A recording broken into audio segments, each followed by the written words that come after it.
With political forecasting, what we're really asking is a fundamental question: which way is the wind blowing? And particularly the political wind, which is really what we're interested in here. And so what we've got in this part of the module is looking at all of the different pieces of information that you've got, the intelligence that you've gathered, and starting to pull it together. And the exercises that follow will help you to do that. But before we get to that, what I want to do is to help start to stimulate your thinking on the key questions that this whole aspect, or this whole part, political forecasting, needs to be able to answer. The first fundamental question is, who are the political players?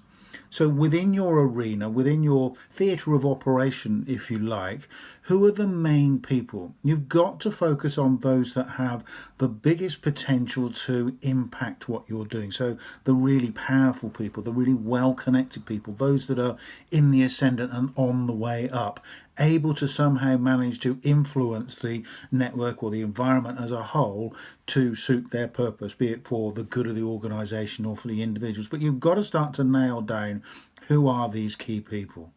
The next question you've got to be able to answer to be able to do this political forecasting is, fundamentally, for each of those key individuals, what is their agenda?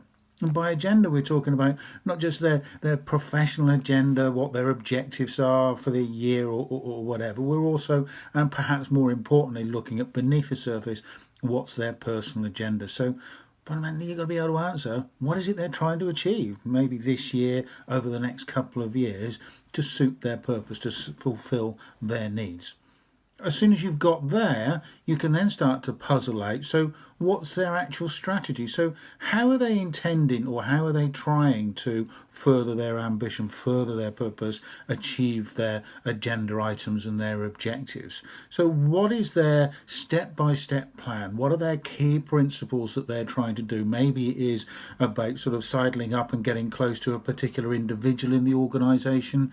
Maybe it's about aligning their work and their purpose with a bigger purpose that is being played out elsewhere in the organisation.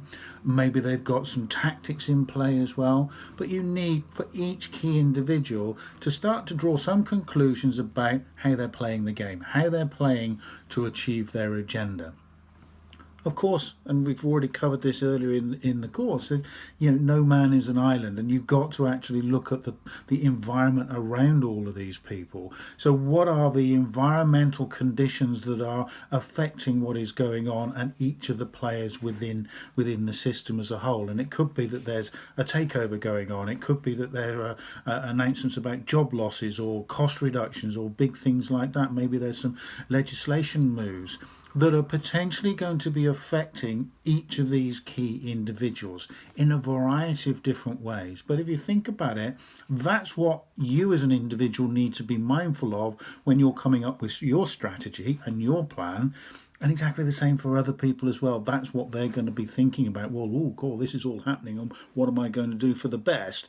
And what you've got to do before you go too far into action is try to puzzle out what things are affecting each of those individuals, because it does have a material effect on their individual strategy. And that's what you've ultimately got to get to.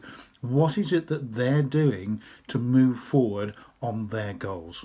And the final bit of consideration that needs to be done as you pull all of these pieces together is, how do the individual players work together or conflict? So who are the groups? Who are the groups of friends who are sort of almost on the same side or have got the same sort of political allegiances? And who are the ones that are at loggerheads? Because before you get too far into the action, you need to know not only who you're dealing with, but who else you could be helping or hindering, who are very closely connected to those people, so their affiliations. And quite often you get different political camps. I'm almost going to say armies, but sometimes it is a bit like that. But it is really important that you see not only individuals and individual strategies, but how they are sort of engaging with each other as the play unfolds.